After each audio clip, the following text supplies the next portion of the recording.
Do you remember your first time playing a TTRPG?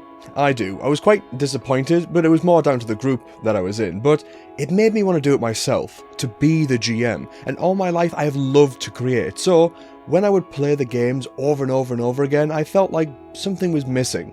So, I want to do it myself. Hello everyone, and welcome to Dungeon Bits, and today is a bit different. If you want to hear me delve into my design and passions in making my own game, then stick around. For a long time, I always knew that I wanted to make my own game, but after taking a reality pill, I knew that I don't have the potency online yet to get the resources I need. So, I thought, with what time I have alongside work and making videos, I'm going to spend it designing. Then, after a year-long bout of brainstorming, it all clicked. I want adventure. Yes, adventure. High adventure. Pulp action movies like Indiana Jones, The Mummy, and even stuff like Pirates of the Caribbean just ooze the feeling of adventure to me. It's over the top, heroic, classic feeling, contains weird science fiction and or magic. I want to take that feeling and just drop it straight onto your table. And now, I could ramble forever about the setting of the game, but it is a game. So to show you what kind of gameplay I want, I'm going to run through my design principles that I have so far, and I'll go into detail about these topics in their own videos in the future. First of all, nice and simple. Well, yeah, just that. I want the wording of the game to feel natural, and the amount of words needed to explain something to be minimal. And this has been achieved by making compact phrases that are stand-ins for mechanical standards that are repeated over and over again. Like, oh, someone has advantage attacking you? That's because you are exposed in some way. Or, hey, you have an ability that comes back after a certain amount of time? How about icons next to the ability that tell you when things recharge? This is also shown in stats, skills, and checks or rolls that you make. Now, I've kind of been dreading to admit this because I know it's going to be controversial to some, but there are only 3 stats in this game. And if that idea makes you foam at the mouth, that's probably because you are glued to the idea of 6 stats. And just remember, there are other games besides the one that blocks out the sun. Some systems have 8 stats and some only have 2. It's what works in those systems. And mind you, I did this with purpose. I didn't want to be different just for the sake of it. For simplicity's sake in the system, and for how the skills are arranged, the stats are might, smarts, and charm. Body, mind, and well, I guess your, presence, passion, and charisma could be your soul. I'll cover character creation in full in its own video, but just know it's fast and easy, and the rolls, playing the game, are easy too. It's a d20 system, and you're going to be trying to roll over a number that's on your sheet. Are you trying to recall knowledge about a god? Roll over your faith skill. Are you trying to balance on a beam or lie? Roll over your nimble or deceit skill. And this works for combat stuff too. Are you trying to attack an enemy? Roll over your attack number. There is no armor number on the enemy sheet. Your success in combat is down to your skills. If you see armor, you attack in a way that suits that enemy. To resist your attack, the enemy needs to do so proactively, with something like a shield. Are you trying to resist an effect, like being caught in the blast of a pyro bomb? Roll over your might stat roll.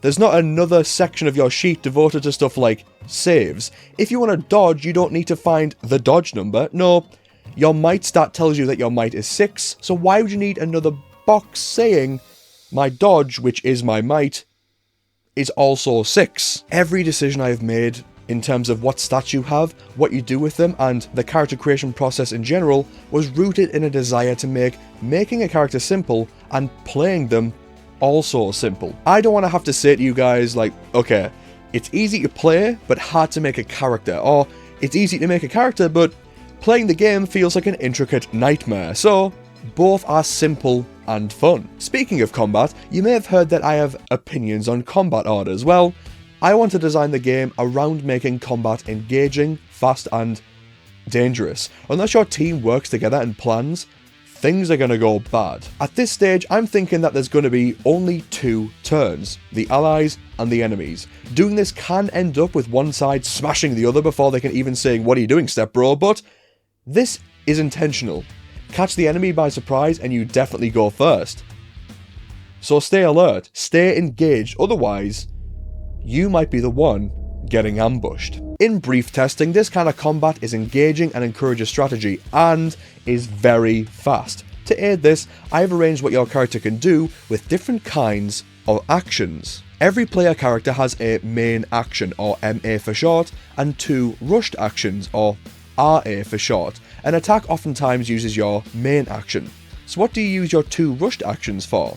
Well, the classes have abilities that use them, and a sure use for using your rushed action is the move action. Moving in this game costs a rushed action, but I said you have 2 of them, so you could move with your rushed action, attack with your main action, then use a class ability with the other rushed action. Or you could move twice with both rushed actions, or use it 3 times by bringing your main action into the mix. Not only are the fights fast, but so are the combatants themselves. Anytime I play a video game or any kind of game, anytime there is an ability or something that makes me be able to move around quickly, I'm instantly engaged and I have so much more fun with it. Like Doom, and about those combatants. These next topics are going to be hard to say separately because they all marry together. So, classes, magic, and equipment. Yes, this is a game with classes. In fact, right now there are 15, and I'll make a video describing them all, but as some examples for you right now, we have the Berserker, the Tanky Smasher, the Wrangler with a customizable pet, the Gunslinger, the guy with a gun, the Concord who brings the team together, the Witch, the Sneaky Illusionist, the Right, the Healing Defender, and the Alchemist, the Generalist.